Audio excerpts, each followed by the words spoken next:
Student जी, इस video की topic है 2023 बोर्ड एग्जाम में कॉपी कैसे लिखें और किन किन बातों का ध्यान रखें कॉपी लिखते समय, क्या क्या गलती ना करें एग्जाम में, क्या क्या गलती कॉपी में ना करें। तो ये सब वीडियो की टॉपिक रखे गए हैं, तभी आएंगे अच्छे नंबर। इस चीज़ को आप समझ लेते हैं, अच्छे से सीख लेते हैं, क्योंकि आपने खुद नोटिस किया होगा कि कोई कोई विद्यार्थी ऐसे होते हैं जो कि पढ़ने में बहुत टैलेंट होते हैं, लिखने में भी टैलेंट होते हैं, एग्जाम देने में भी टैलेंट होते हैं, उसका सिलेबस भी अच्छी तरह से कंप्लीट हो जाता है, मतलब उसमें कोई भी कमी नहीं रहते हैं और उसका एग्जाम भी अच्छे से जाता है उनको लगता है, बट उनका रिजल्ट जो है उतना नहीं आ पाता है जितना कि आना चाहिए। समझ रहे हैं ना, जितना अंक आना चाहिए उतना नहीं आ पाता है।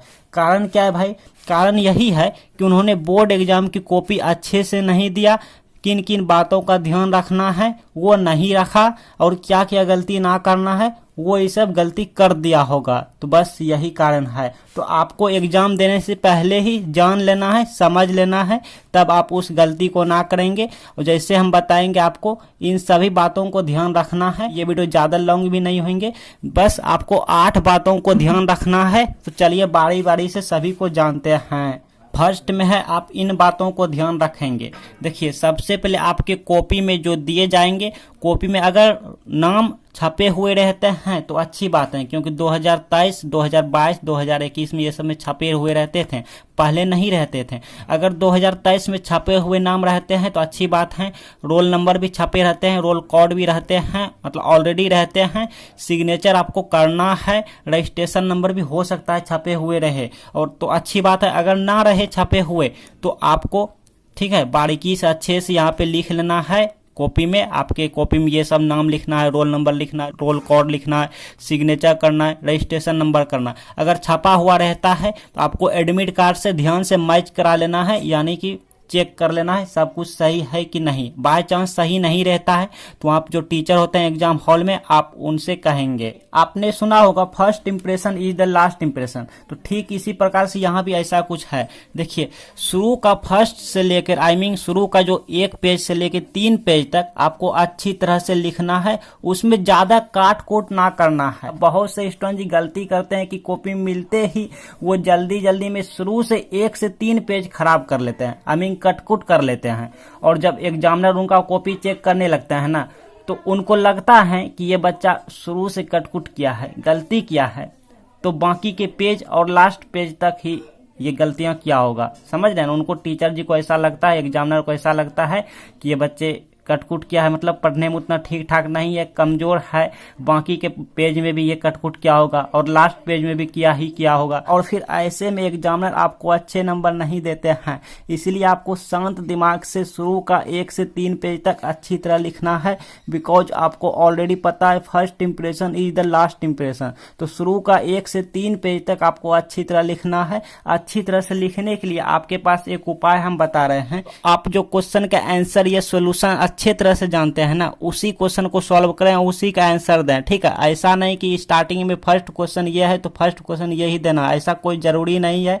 आपको 4 नंबर क्वेश्चन या 5 नंबर या 6 नंबर में जो क्वेश्चन है, अगर वो अच्छे से आते हैं तो आप उसी का आंसर दीजिए, लेकिन ऐसा क्वेश्चन का उत्तर दीजिए जो आपको अच्छे से आता हो, तभी आप 1 से 3 पेज तक अच्छी तरह से साफ साफ लिख पाएंगे। 3 में है, किसी भी क्वेश्चन को खाली ना छोड़ें, उसी से मिलता जुलता उसी से रिलेट कुछ ना कुछ लिख दें, बिकॉज खाली छोड़ने से आपको ऑलरेडी पता है 0 नंबर मिलते हैं। 4 में है, प्रश्न का उत्तर जितने शब्द में कहा गया है आपको उससे ज्यादा ना लिखें, उसी के आसपास लिखें और कोशिश करें कि सटीक उत्तर देने की। 5 में है, आंसर लिखते समय ज्यादा ओवर राइटिंग ना करें, कोशिश करें कि साफ साफ लिखने की प्रयास करना है आपको। मतलब कि अगर कहीं पे गलती हो जाता है तो ज़्यादा आप काट कोट ना करें, गिजमिज ना करें। मान लीजिए लाइक मेरा ये वाला गलती हो गया, ठीक है, तो आप ऐसे गिजमिज ना कीजिए ज़्यादा। आपको क्या करना, सिर्फ ऐसे कर देना है एक बार। और हाँ, मान लीजिए आप 400 शब्द का आंसर दिए, ठीक है, यहाँ से लेके यहाँ तक आप आंसर दिए, या फिर यानी शब्द लिखे 400 आंसर आपका, उनमें से बीच में अगर कहीं या फिर 200 शब्द के बाद या फिर 100 शब्द के बाद कहीं मिस्टेक कोई वर्ड हो जाता है तो आपको कट करना ही नहीं है। टीचर उतना ध्यान नहीं देते हैं, क्योंकि कट करेंगे ऐसे या ऐसे करेंगे तो उन पर नज़र पड़ जाते हैं। उन 400 शब्द में से ये यूनिक हो जाते हैं कट किया हुआ, तो अगर आप इस भीड़ में अगर गलतियां होते हैं कोई वर्ड तो उसको कट ना कीजिए, वैसे वैसे ही रहने दीजिए, टीचर उतना ध्यान नहीं देते हैं। 6 में है आंसर लिखते समय टाइम का आप ध्यान रखें, क्योंकि बहुत सारे बच्चे कहते हैं, लाइक आपने भी नोटिस किए होंगे कि टाइम ही कम पड़ गया एग्जाम में, ऐसा वो कहते हैं, यार मुझे तो टाइम ही कम पड़ गया, नहीं तो हम ये कर लेते हैं वो कर लेते हैं, लाइक ना जाने क्या क्या कहते रहता है। तो इसका उपाय है मेरे पास।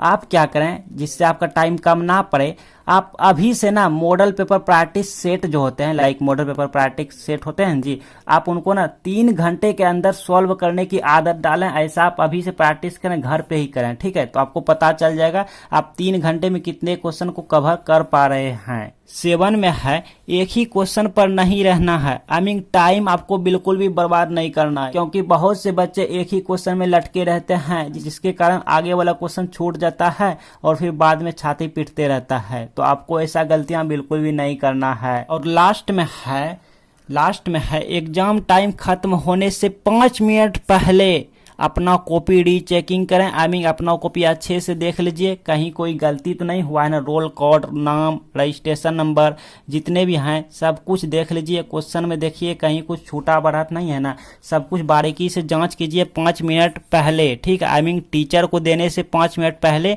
अपना कॉपी को अच्छे से चेक कीजिए, खुद से एनालाइज कीजिए, सब कुछ ध्यान से देखिए, ठीक है। उसके बाद टीचर को दीजिए। तो ये वीडियो उन स्टूडेंट जी को जरूर शेयर करें जो कि 2023 में एग्जाम देने वाले हैं, ताकि उनको भी ये सब रूल पता चल जाए और अच्छा नंबर आए।